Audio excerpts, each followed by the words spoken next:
പട്ടാമ്പി കുളപ്പുള്ളിപ്പാത നവീകരണത്തിന്റെ ഭാഗമായി പട്ടാമ്പി ടൗണിലെ പ്രവൃത്തികൾ ഉടൻ ആരംഭിക്കാൻ തീരുമാനം.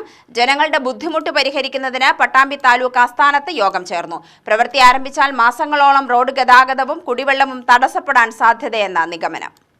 പട്ടാമ്പി നിളാശുപത്രി മുതൽ കുളപ്പുള്ളി IPT വരെയുള്ള ഭാഗത്ത് BMBC നിലവാരത്തിലുള്ള നവീകരണം പുരോഗമിക്കുകയാണ്. ഏകദേശം 75% പണി പൂർത്തിയായി. ഇനി പട്ടാമ്പി നഗരത്തിലാണ് പ്രവൃത്തി നടക്കാനുള്ളത്. പാലക്കാട്, ഗുരുവായൂർ, പെരുമ്പിലാവ്, പെരിന്തൽമണ്ണ സംസ്ഥാന പാതകളിലെ പ്രധാന ടൗണാണ് പട്ടാമ്പി. റോഡ് നവീകരണത്തിന്റെ ഭാഗമായി നഗരത്തിൽ മാസങ്ങളോളം പ്രവൃത്തി നടത്താൻ ഉള്ളതിനാൽ ജനങ്ങൾക്ക് പല ബുദ്ധിമുട്ടുകൾ ഉണ്ടാകാൻ സാധ്യതയുണ്ട്. ഗതാഗത തടസ്സവും കുടിവെള്ള വിതരണത്തിൽ തടസ്സവും ഉണ്ടാവാനുള്ള സാധ്യത കണക്കിലെടുത്തുകൊണ്ട് താലൂക്ക് ആസ്ഥാനത്ത് ജനപ്രതിനിധികളുടെയും ഉദ്യോഗസ്ഥരുടെയും യോഗം ചേർന്നു. പട്ടാമ്പി ടൗണിലാണ് ഇത് ചെയ്യാറുള്ളത്. 45 വർഷം പഴക്കമുള്ള പൈപ്പ് ലൈനാണ് പട്ടാമ്പിയിലുള്ളത്. ആ പൈപ്പ് ലൈൻ മാറ്റുക, പോസ്റ്റ് മാറ്റുക, അതുപോലെ ടൗണിലെ സ്ഥലം കയ്യേറ്റം ഒഴിപ്പിക്കുന്ന നടപടിയെല്ലാം പൂർത്തീകരിച്ചു. അപ്പോൾ അത്തരം പ്രവർത്തനങ്ങളെല്ലാം ഏകോപിച്ചുകൊണ്ട് വർക്ക് ആരംഭിക്കേണ്ടതുണ്ട്.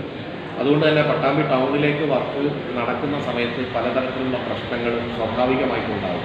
അപ്പം അതുമായി ബന്ധപ്പെട്ടാണ് KRFയുടെ ഉദ്യോഗസ്ഥർ, KSEB, water authority, Pattambi municipality, അതുപോലെ വ്യാപാരികൾ എല്ലാവരുടെയും യോഗം ചേർന്നത്.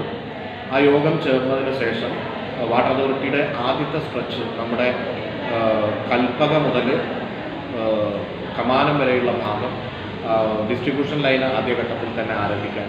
റോഡ് നവീകരണത്തിന്റെ ഭാഗമായി കയ്യേറ്റമൊഴിപ്പിക്കൽ ആദ്യഘട്ടം പൂർത്തിയായി. കുടിവെള്ള പൈപ്പ് സ്ഥാപിക്കൽ, വൈദ്യുതി പോസ്റ്റുകൾ മാറ്റിസ്ഥാപിക്കൽ എന്നിവ പ്രധാനമായി നടപ്പാക്കേണ്ടതുണ്ട്.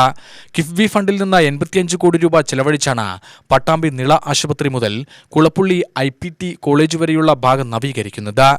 UTV news, Palakkad.